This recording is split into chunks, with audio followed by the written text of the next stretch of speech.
Nos acompaña hoy en el Festival Barcelona Vive en México que dedicamos este 2023 al estado de Nayarit y nos da mucho placer y nos hace mucha ilusión que esté con nosotros Consuelo Sáizar, doctora Consuelo Sáizar. Ella, como sabrán, pues ha sido la cara visible del Conaculta durante muchos años, ha sido la cara visible también del Fondo de Cultura Económica, empezó de bien joven en el mundo editorial, creo que la primera fue JUS. Bueno, ahora nos lo explicará. Bienvenida a este festival en que queremos hablar de México, lo hacemos cada año ya desde hace 12 años.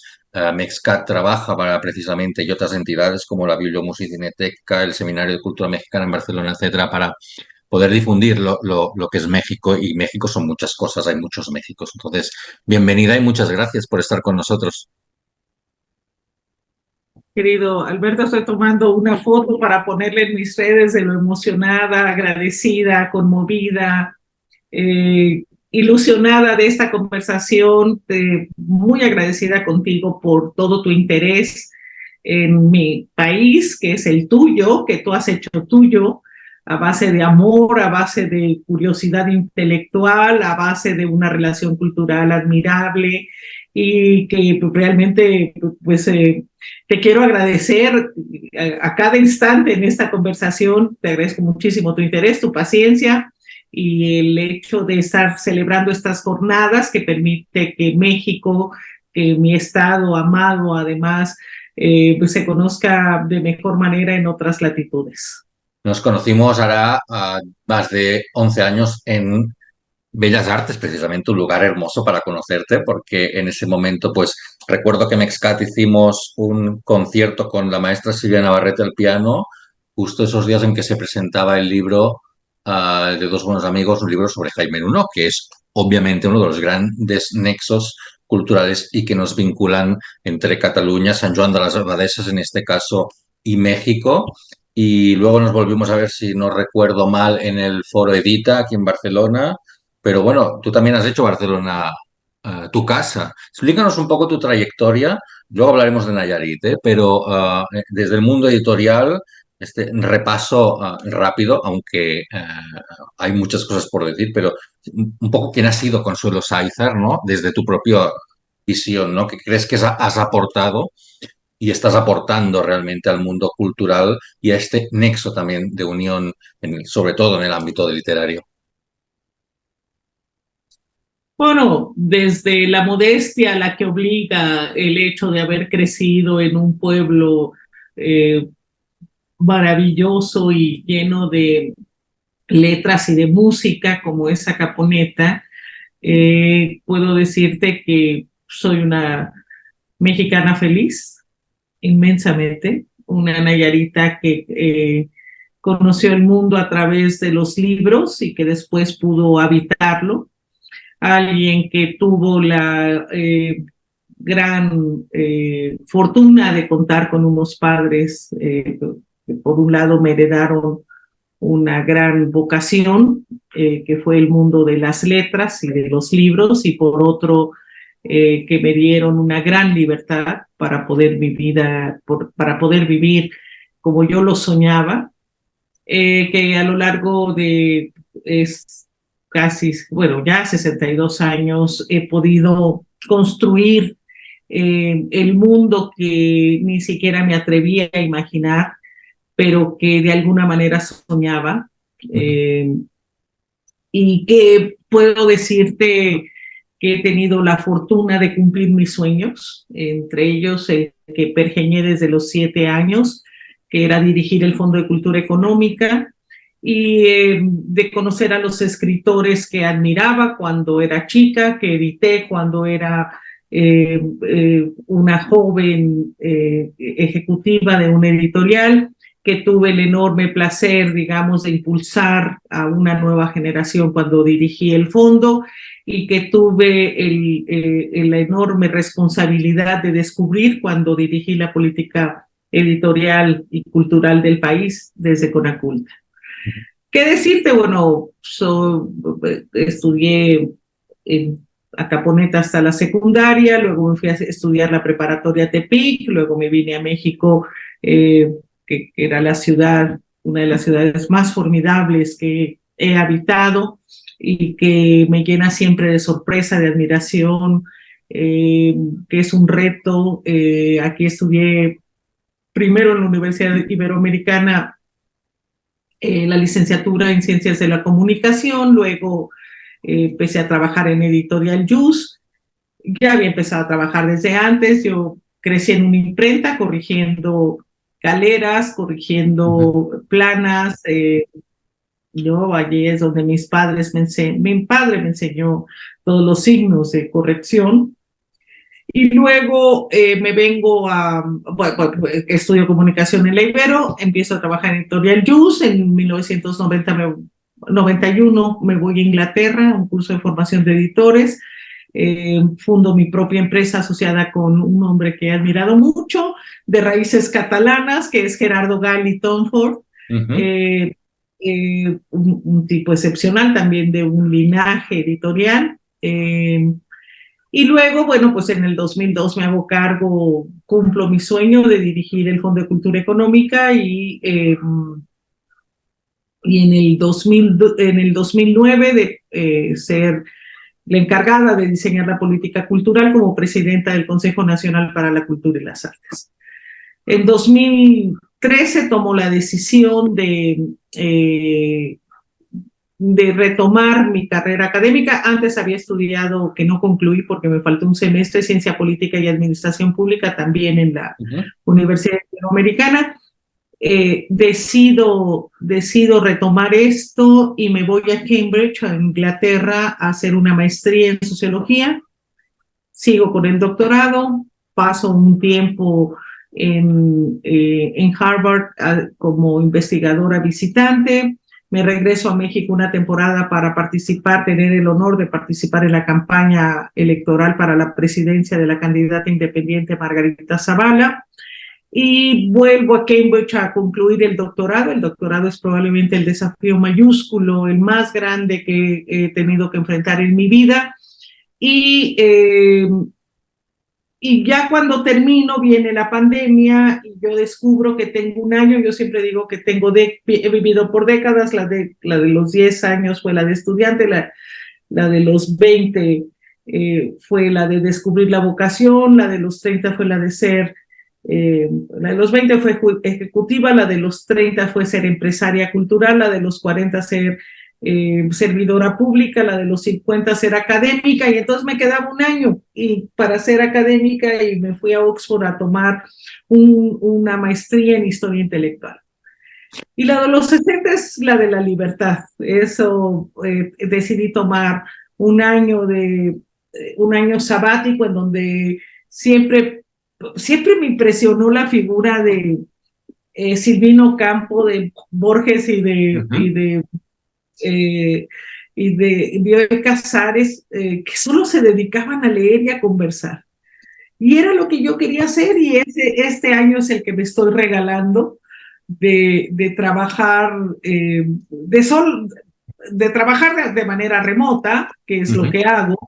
Este, soy consultora, hago consultoría, y además, pues prácticamente todo el día y la noche, no tengo horarios ya para la lectura, me dedico a leer. Esa Ah, soy sí. yo. Me gusta que las personas se presenten a sí mismas porque luego los que acostumbramos a presentar siempre nos dejamos lo más importante. Por tanto, me gusta también que hayas nombrado personas que has conocido porque realmente quien te sigue en redes ve que has estado con todo el mundo importante del ámbito literario, que casi casi que decir cultural, también en México. Ahora has nombrado, por ejemplo, Borges y Bioy Casares juntos y aquí al lado tengo un libro dedicado, bueno, firmado por los dos. Y me encanta tenerlo porque, bueno, pues son personalidades que forman parte de esta vida cultural y este intercambio que también has vivido. Pero, claro, tú eres mucho más joven que todas estas personas que estás en las fotografías, porque a veces cuelgas fotos pues con Gabo, con etcétera, ¿no? Te ves jovencísima, ya, liderando estos encuentros culturales, este ámbito editorial en México en una generación que pues no conociste de joven, ¿no? Ya los agarraste de mayores, Carlos Fuentes, etcétera, ¿no? Y una generación que también tuvo mucho importancia en nuestra ciudad, en Barcelona precisamente, ¿no?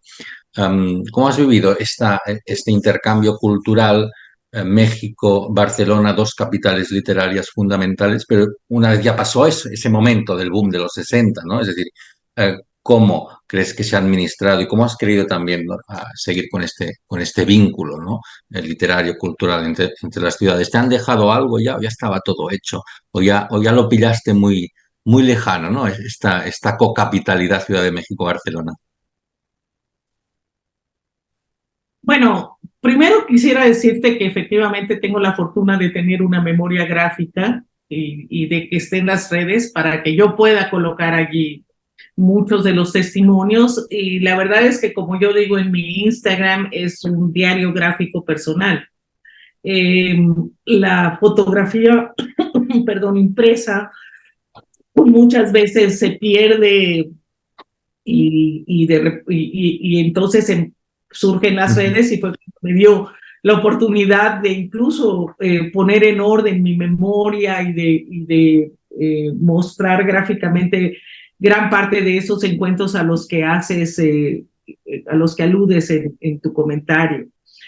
Pero curiosamente, muchas de las grandes fotos no las tengo. Ujú. No tengo imágenes, perdí la fotografía, una sola que tenía con Borges precisamente y con Bioy en una cena a la que fuimos en 1985, siendo yo directora del Fondo de Cultura Económica, perdóname, siendo directora de YUS en Jesús. 1985, tenía 23 años Ujú. y fuimos a una feria del libro.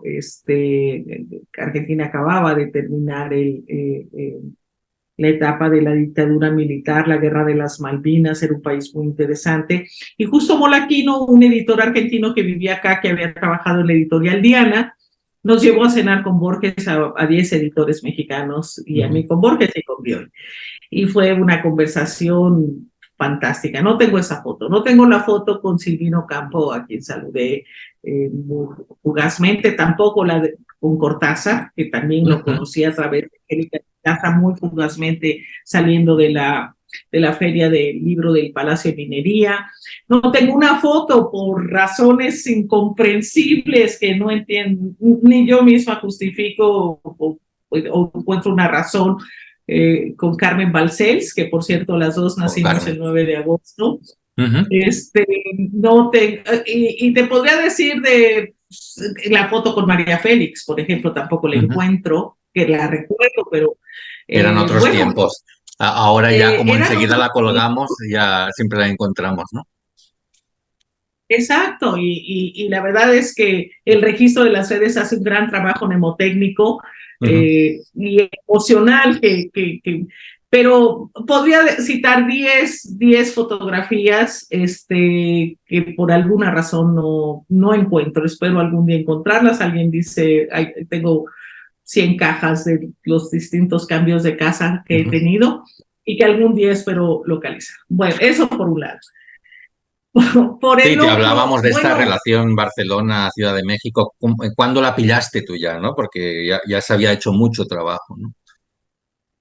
mira, yo siempre, por supuesto, yo crecí leyendo álbum, o sea, con la conciencia de que eran mis contemporáneos y también con la conciencia que era una generación absolutamente histórica, ¿sabes? Eh, yo siempre creo que la juventud es esa inconsciencia de no tener el horizonte histórico y de no saber valorar a la gente con la que coincides.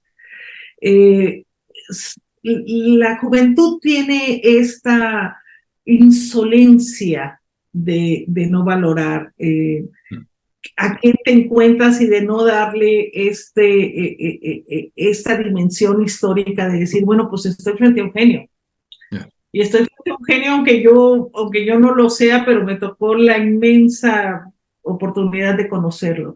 Hombre, con Borges era evidente. Borges, cuando lo conocí en 85, él muere en 86, era ya una leyenda. Ujú. Pero cuando conozco a Monsiváis en 1986, Carlos tenía 48 años, todavía no cumplía 50.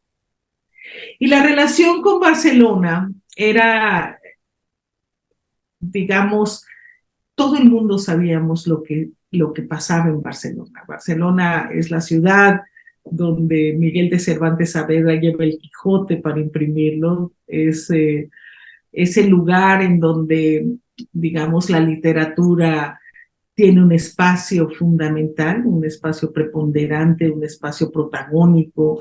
Eh, además, Barcelona no es pudorosa, Barcelona es alguien que se muestra con esa exuberancia mediterránea que tienen las mujeres catalanas también y que hace saber, digamos, de su tradición y hace saber que es el hogar de las letras, la ciudad que pudo albergar por un lado a Barral, por otro lado a Tomás, perdóname, a Sage, por otro lado a Carmen Balcells y pergeñar un modelo, que es lo que yo estudio en mi tesis doctoral, un modelo de conversación y un modelo editorial.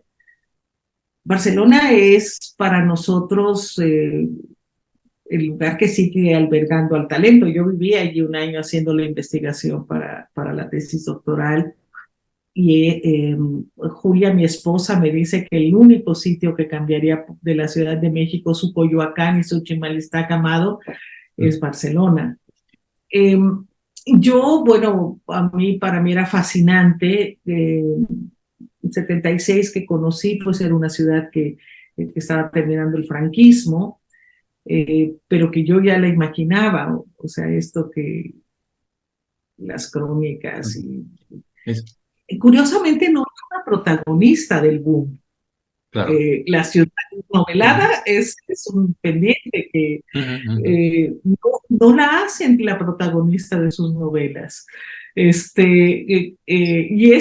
creo que en ese sentido es un pendiente. Ojalá que pronto Vargas Llosa, que es el único que puede resolver esa idea, lo haga. No es el epicentro de la narración y es algo curioso porque tendrían que haberlo hecho. Allí pergeñaron muchas de sus mejores obras al escribirlas o Claro, después pues si es al el único que evocarlas. queda, esperamos que al menos hable de bien y de esos tiempos. A menos, a Sí. menos que lo hayan hecho y yo no esté consciente, pero seguramente tú lo sabrías. Bueno, ahora hay mexicanos Y como Juan es, Pablo Villalobos, hay gente que sí está trabajando con bueno, Barcelona, pero ellos bueno, sí, estamos hablando pero de los nuevos, ¿eh? Villoro, pero sí, los del no, boom no, o sea, se claro. quedaron en deuda con la ciudad mágica que se acogió y Sí, que de alguna manera además ellos eligieron que fuera su plataforma editorial, claro.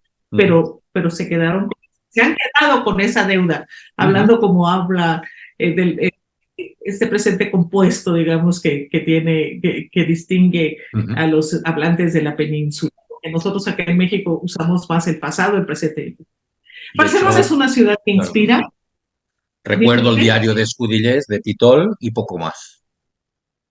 Que bueno, habla de si es un dietario. Bueno, sí, pero digamos, el boom Sí, sí, considerado, no lo hay. Y ya. todos pasaron por allí, y todos tuvieron una relación, y todos en entrevistas, en ensayos, lo evocan. Pero en sus novelas, Barcelona no es una protagonista, y Barcelona es punto y coma. A cambio diré que Barcelona es una protagonista del mundo del libro absolutamente ineludible. Claro. De hecho, Ciudad de México fue la capital de la literatura catalana cuando a principios de los años 40 aquí no se podía publicar y fue luego Barcelona la capital de este boom latinoamericano, ¿no? Como ciudad abierta en aquellos años 60 y 70. Pero me gustaría que habláramos también de Acaponeta, de ese Nayarit que conservas en el corazón, en la raíz también, y que a nivel cultural, a nivel turístico, a lo mejor aquí no se conoce tanto, ¿no? Si tenemos personajes literarios como Ali Chumacero, tenemos a Amado Nervo, que bueno, tampoco es que suenen mucho en el imaginario del catalán medio, ¿no? Tenemos otros autores mucho más importantes y que ellos, ¿no? A nivel de difusión, precisamente, ¿no? Háblanos de ese Nayarit, ¿no? De ese Nayarit cultural que quiero que reivindiques también, ¿no? Como lugar muy mágico, ¿no? Que de la costa del Pacífico y que queremos también visibilizar en este Barcelona Vive México y que es el tuyo. Bueno, yo también me siento perteneciente a Barcelona. Una vez una amiga me dijo, yo soy hija del Mediterráneo, y yo le respondí, yo soy hija del Pacífico. Ella había nacido en Barcelona, yo había nacido en Nayarit, que está bañado por el Pacífico. Ustedes ven unas tonalidades del cielo cuando el mar se oculta de una manera, y nosotros vemos ese esplendoroso rosa naranja que nos ofrece el sol cuando se oculta por el Pacífico.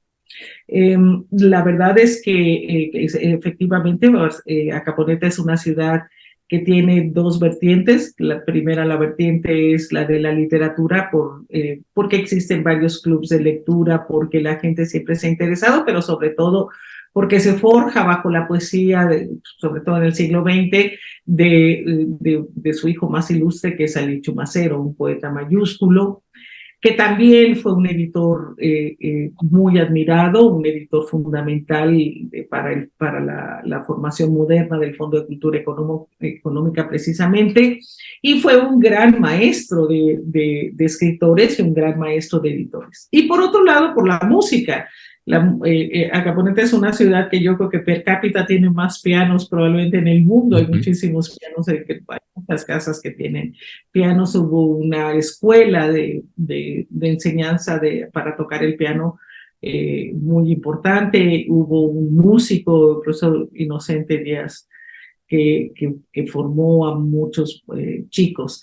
Y es algo muy curioso, pero de Nayarit se destaca, por supuesto, Amado Nervo, pero no se destaca que fue la cuna del mariachi. Hace un par de horas hacía una entrevista sobre el mariachi, porque a mí, como presidente del Consejo Nacional para la Cultura y las Artes, que es ahora el Ministerio de Cultura, la Secretaría de Cultura aquí en México,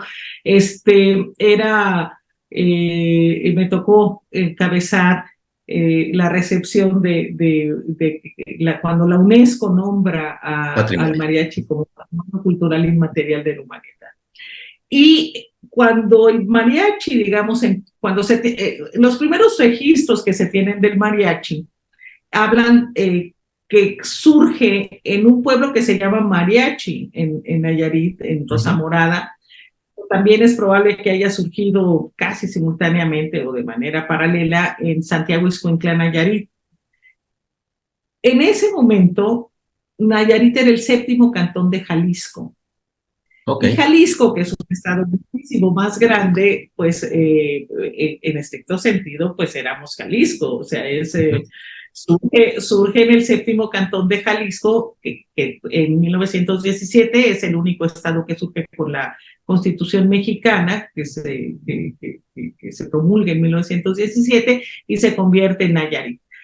Eh, pero sobre todo el son de la negra, cuando dice, ya quiero ver a mi negra con eh, no sé qué le traje de Tepic. Es decir, Tepic está muy presente. Nosotros somos un estado híbrido, porque que vamos entre el fútbol, que domina el sur del estado, y el béisbol, que domina el norte, entre el tequila, que domina el sur del estado, y la cerveza, que domina el norte, y entre el mariachi y la tambora, que es llama sinaloense. Tenemos una gran influencia, una gran relación con Sinaloa.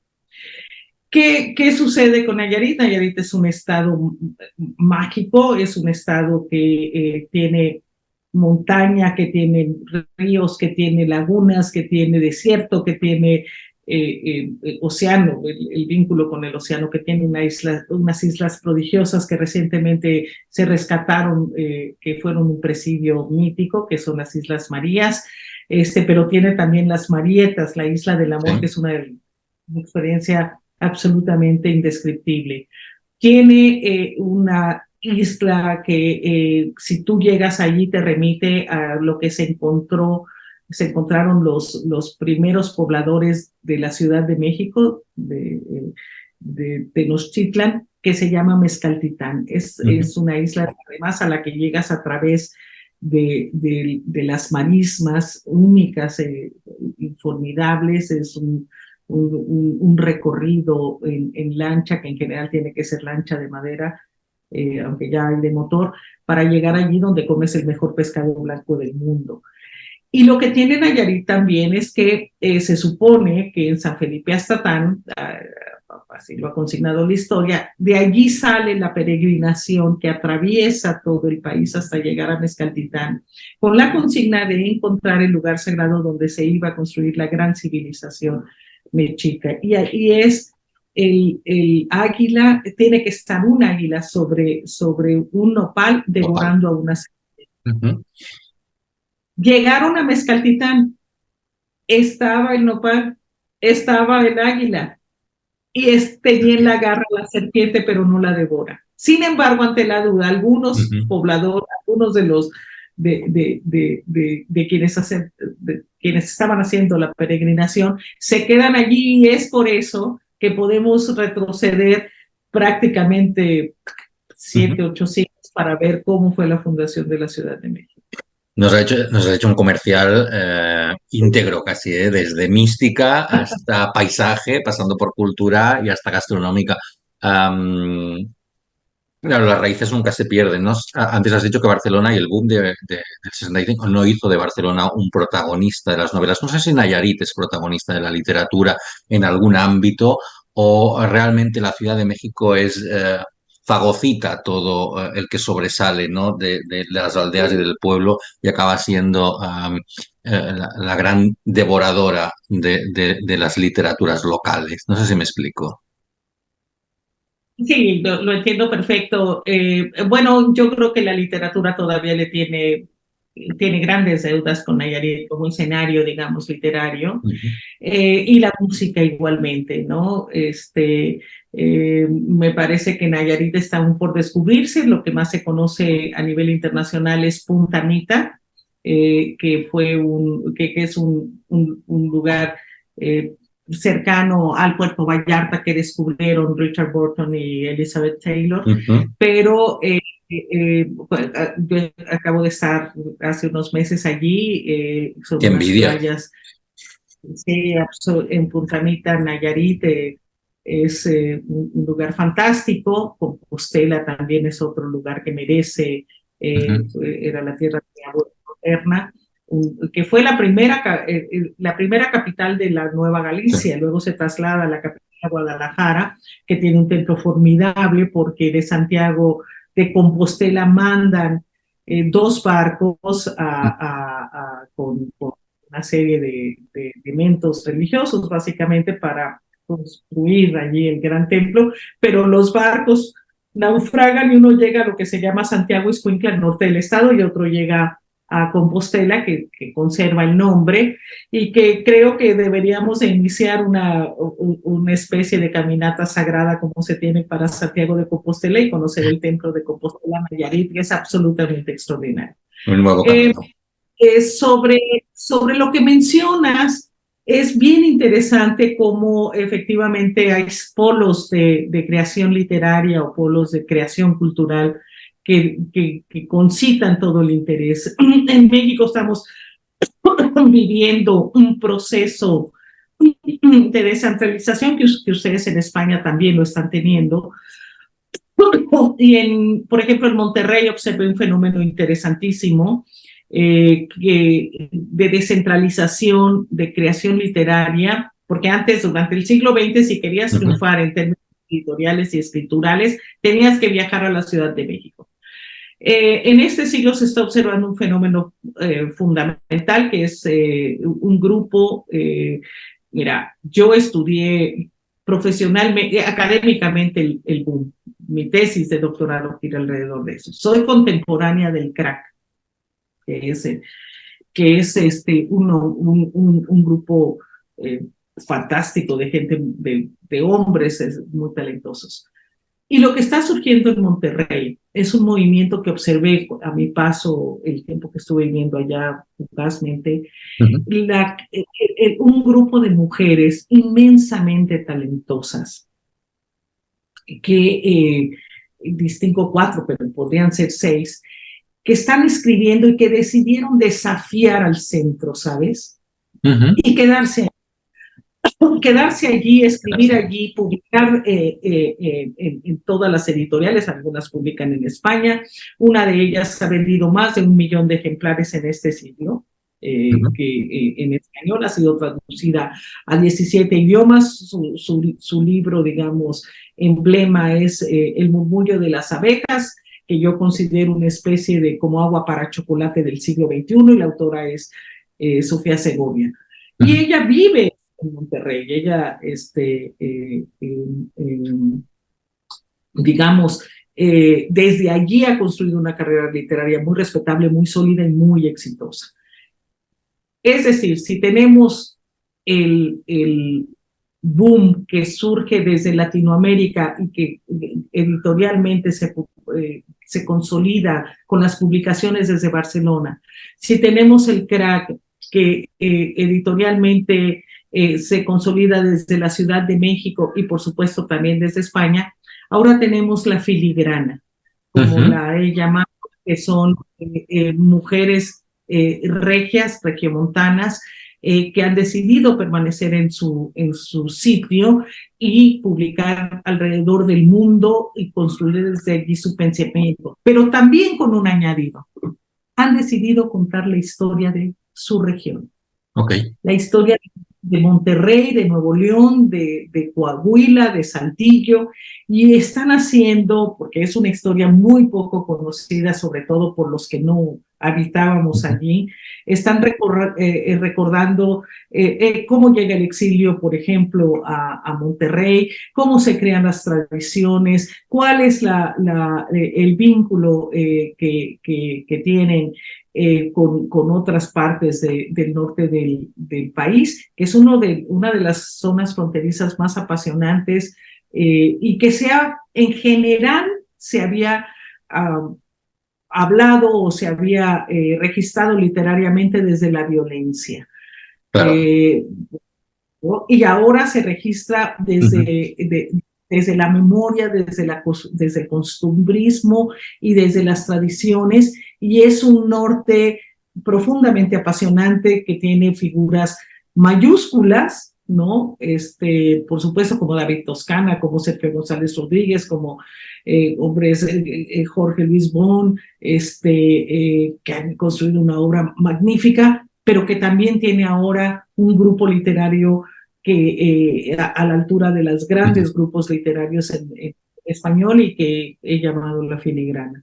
Ha sido un placer hablar con Consuelo Sáizar de Nayarit, de cultura, de literatura, ahora mismo del norte, de tu trayectoria que ha sido inmensa y es inmensa. Para acabar, no sé, ¿qué te queda por hacer o qué te gustaría hacer o editar a alguien que no has editado o ayudar en carrera de alguien? Así, de una forma sintética, ¿no? Has dicho que esta década... Lo que me queda pendiente es escribir y publicar un libro mío. Nunca me he atrevido y estoy en esto, preparando un material terminado, escrito, y quedaría a publicar algún editorial que se interese por hacerlo. Pues será un placer que cuando lo tengas listo lo traigas a Barcelona y lo podamos presentar en el Festival Barcelona Vive México. Para mí sería un honor, sería y de verdad un placer que en este momento ni siquiera consigo regresar a Barcelona con un libro publicado por mi nombre, de alguna manera muestre mi posición y mi punto de vista frente al mundo y recorrer esas calles con un libro bajo el brazo. Esperamos que sí sea. Gracias, Consuelo Sáizar, por prestarte a estar hoy con nosotros en este Festival Barcelona Vive México, un festival que dedicamos a Nayarit y que hemos querido contar contigo precisamente en este encuentro para que aportes tu visión, ¿no? Como una nayarita de pro, una de las principales nayaritas en el ámbito cultural de hoy en día. Muchas gracias por apoyar a Mexcat y a este festival. Para mí ha sido un privilegio tener esta conversación en pantalla y prolongar el que tenemos a través del WhatsApp y del Messenger. Gracias, muy buenos días. Muchas gracias.